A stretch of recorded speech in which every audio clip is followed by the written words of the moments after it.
kalau bisa dibahasain awam, itu tuh apa dok? Yang ada di dalam gas air mata itu tuh? Sebenarnya dia bahan kimia yang Hmm. sifatnya iritan.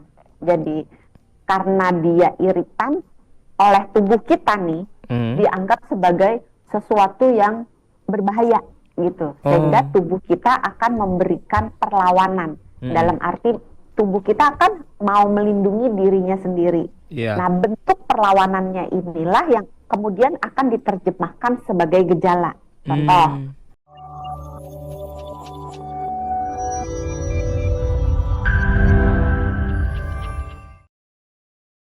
Sesuatu yang sering dan hampir pasti muncul kalau saat ada aksi unjuk rasa. Dokter Sodik bisa tahu nggak apa sesuatu yang pasti bisa muncul?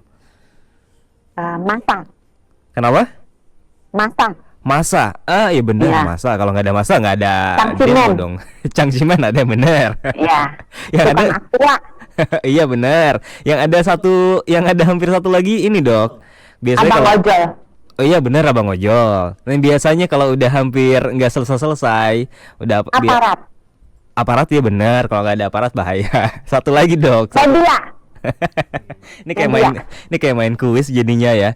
Ini biasanya sesuatu yang sering muncul kalau masanya masih bertahan sampai larut malam atau mungkin sampai ada kerusuhan atau ricuh-ricuh. Biasanya polisi suka menembakkan gas air mata, Dok. Nah, ini nih yang kita mau bahas karena pasti kan kalau gas air mata kena ke mata itu kan pasti menimbulkan matanya merah ya kan. Iya, Terus juga kesehatan jadi terganggu lah ya, penglihatan iya, terutama tuh dok. Dan larinya juga bisa ke pernapasan juga ya. betul, betul, Nah, tapi betul sebenarnya, bisa kemana-mana itu. tapi sebenarnya sebelum kita lebih jauh lagi ngebahas soal dari sisi kesehatannya ya, saya pengen tahu dulu dong, sebenarnya kalau dari sisi kesehatan tuh ada definisinya nggak sih atau ada penjelasannya nggak sih soal apa sih itu gas air mata? Kenapa disebut gas, Iya, dok? gas air mata, Mm-mm.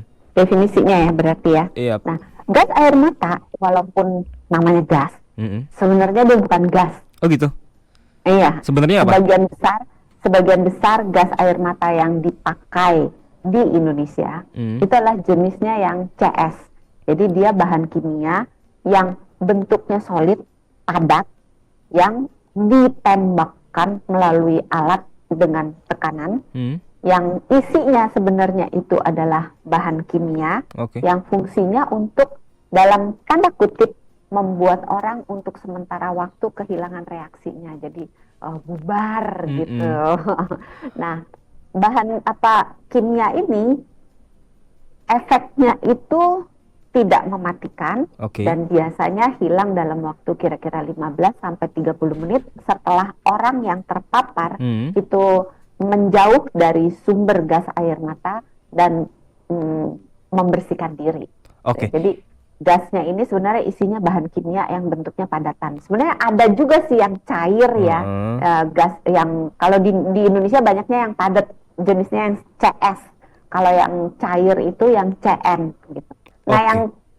kita biasanya kalau singkatan itu kan berdasarkan nama zatnya kan, misalnya karbon monoksida gitu kan, Mm-mm. CO gitu, karbon dioksida CO2, Dua. C-nya karbon gitu, O-nya oksida, D-nya itu 2 gitu, jadi Mm-mm. CO2 gitu. Tapi kalau CS ini sebenarnya bukan singkatannya, tapi singkatan dari nama ilmuwan yang menemukannya. Oh, Namanya, namanya susah.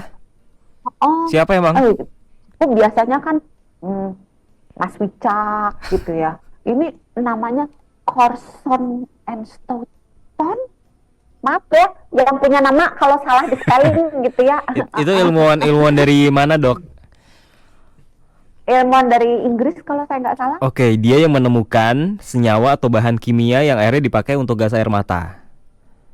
Iya, iya. Oke, itu Tapi tuh kalau sebenarnya gas air mata ini nih udah nggak boleh dipakai pada perjanjian protokol Jenewa. Itu Mm-mm. nggak boleh dipakai buat perang.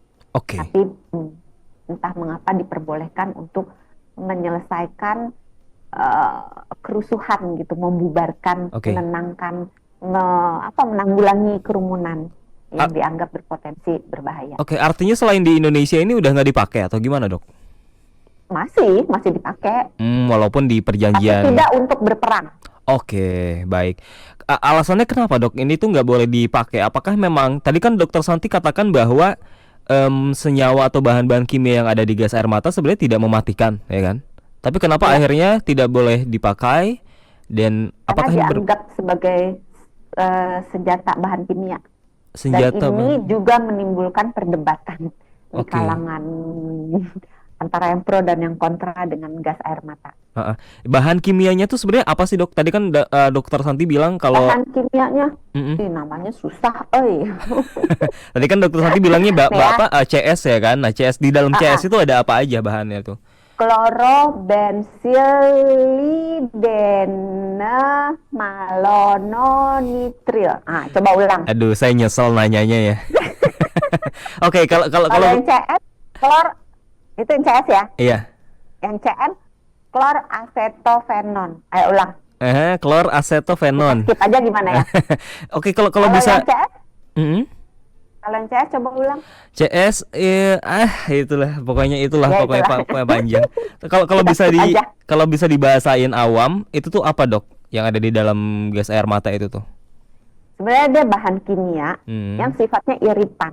Jadi karena dia iritan oleh tubuh kita nih, Hmm. dianggap sebagai sesuatu yang berbahaya gitu. Sehingga Oh. tubuh kita akan memberikan perlawanan. Mm-mm. Dalam arti tubuh kita akan mau melindungi dirinya sendiri. Iya. Nah, bentuk perlawanannya inilah yang kemudian akan diterjemahkan sebagai gejala. Contoh, Hmm. nah, kenapa kok kena gas air mata, matanya perih, Hmm. hidungnya berair, napasnya sesak. Itu semua ada penjelasannya. Sebenarnya itu adalah mekanisme pertahanan tubuh kita dalam menghalau si gas air mata, sebenarnya bukan gas ya, partikel Iya. padat ya, yang Oke. terdisperse menjadi airborne. Nah, karena dianggap oleh tubuh ini sesuatu yang berbahaya, Hmm. badan kita berusaha jangan sampai masuk. Nah, kenapa keluar air mata? Hmm. Air mata ini gunanya untuk kalau airnya banyak di mata, Hmm. maka si bahan partikel senyawa kimianya ini nggak bisa masuk ke dalam. Karena Oke. ada air matanya, kan air mata ngalir nanti kan. Iya. Nah, si partikel-partikelnya ini kayak pasir lah, kelilipan kan terus keluar air mata gitu. Ah. Nah, si partikelnya ini akan terbawa oleh air mata keluar gitu. Hmm. Makanya kalau kita kena gas air mata, jangan dikucek. Oh gitu. Karena itu ada partikel-partikelnya. Kalau dikucek malah mata kita jadi rusak. Biarin aja, kalau nangis keluar aja gitu. Karena si Ah. partikelnya itu akan keluar bersama dengan air matanya. Yap, yap. Gitu. Jadi Itu efek-efek kan di efek-efek mata. seperti mata. Oh, ada lagi selain mata. Banyak penjelasan. Jadi seluruh gejalanya itu bisa dijelaskan Hmm. berdasarkan mekanisme pertahanan tubuh ini. Oke. Jadi tadi ya matanya udah ya, Heeh. jadinya rasanya perih, Perih. panas karena itu gatal gitu ya, karena itu sifat bahan kimianya yang menimbulkan reaksi gitu. Mm-mm. Terus kenapa kok hidungnya rasanya kok kayak biasanya nih kalau kena hidungnya agak kayak pilek-pilek gitu, Oke. beringus gitu. Nah, Hmm. itu juga sama mekanismenya seperti yang di mata. Tubuh berusaha mencegah supaya partikelnya ini nggak ketelan masuk ke cabang paru, nggak masuk ke paru gitu. Makanya dibuat hidungnya jadi berair, jadi beringus supaya si ingus ini kan nanti kalau kita meler, kalau kita hidungnya banyak ingus kan kita meler ya, Iya. ya kan? Nah, si partikelnya itu nggak bisa masuk ke dalam, tapi bersama dengan si lendir, si ingusnya itu keluar Oke. gitu. Itu udah hidung tuh ya. Hidung Terus apa kenapa lagi? kok sesek? Oh iya, Kan paru kalau berarti. kena, ya kan? Kalau kena gas air mata, kita cenderung sesek. Kenapa sesek? Karena badan kita akan mencegah, berusaha mencegah si partikel yang dianggap tubuh itu iritan, yang berbahaya untuk tubuh, supaya nggak masuk lebih jauh. Makanya dia mengecilkan pipa saluran nafas. Oh, Nah, kalau I see. pipanya kecil kan, barang-barang yang mau masuk susah kan? Benar. Ya kan? Nah, dengan dia kecil, dia akan sesek gitu. Oke. Kalau kulit tuh kena kulit ada iritannya juga nggak ke kulitnya? Sama. Sama. Kalau dia terpapar ke kulit, badan kita itu berusaha melindungi. Sehingga kalau misalnya dia cuma sedikit, ya udah nggak terjadi apa-apa, paling gatel aja, rasa panas, kayak terbakar. Oh, itu tujuannya supaya orangnya pergi menjauh. Karena kalau orang normal yang sensornya masih bagus, Hmm. ini berlaku untuk orang yang sensornya bagus. Kalau misalnya sensornya jelek, misalnya kayak orang diabetes deh, orang diabetes seringkali sarafnya itu menjadi tumpul. Jadi kalau dia nginjek puntung rokok atau dia nginjek beling, dia nggak berasa sakit gitu. Sehingga ya dia nginjek terus. Tapi kalau orang yang sarafnya itu bagus, begitu ada sesuatu yang berbahaya, dia akan pergi menjauh. Jadi kalau kita nginjek misalnya puntung rokok kan panas, Yap. otomatis kan kaki kita ngangkat kan, telapak kaki kita ngangkat kan. Nggak mungkin kita nginjek terus gitu. Otomatis itu nggak usah disuruh tuh, otomatis gitu. Itu namanya Itulah. debus kalau diinjek terus-terusan. Bener juga ya. Beling gitu ya, paku gitu, debus. Kuda lumping juga tuh dimakan malah. Nah, kalau misalnya di kulit sama dengan menimbulkan bahan kimianya itu mengiritasi si kulit kita, Yap. maka bisa timbul reaksi yang menyebabkan kita pergi menjauh dari sumbernya itu. Terus kalau misalnya yang terkena di kulit banyak atau mungkin jaraknya dekat atau terpapar langsung, maka bisa sampai kemerahan. Kenapa merah? Supaya kalau dia merah, maka pembuluh darah di daerah situ akan membesar sehingga dia warnanya merah. Kemudian bisa terjadi luka lepuh, kayak luka kebakar gitu. Tujuannya apa? Supaya si sel-sel darah putih mengamankan gitu. Jadi memenjarakan zat-zat yang berbahaya itu supaya tidak menyebar ke seluruh tubuh. Makanya ditimbulkan kemerahan, itu artinya pembuluh darahnya membesar, area yang di daerah situ yang didatengin oleh darah banyak, sehingga sel darah putih yang dikirim ke situ banyak, sisi darah putih ini yang akan menjaga supaya dalam tanda kutip semua penyerang tidak masuk lebih jauh ke dalam. Jadi semuanya bisa dijelaskan dengan mekanisme perlindungan tubuh yang disediakan begitu sempurna oleh Tuhan.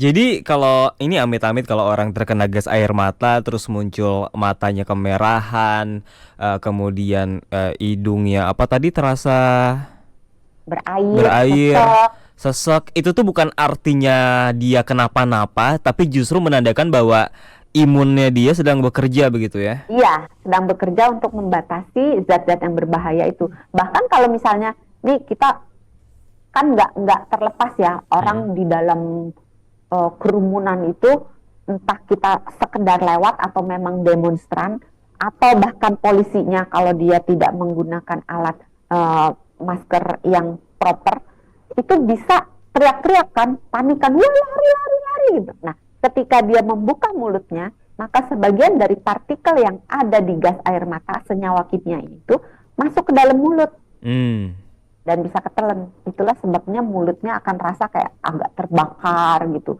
Terus ludah bisa keluar banyak. Itu untuk upaya membatasi supaya nggak ketelen. Tapi kalau udah ketelen, ada kemungkinan orangnya akan memuntahkan. Sehingga setelah kejadian orang itu akan muntah-muntah atau diare. Itu juga termasuk upaya tubuh untuk mengeluarkan yang berbahaya, kalau ke atas melalui muntah, kalau ke bawah melalui diare.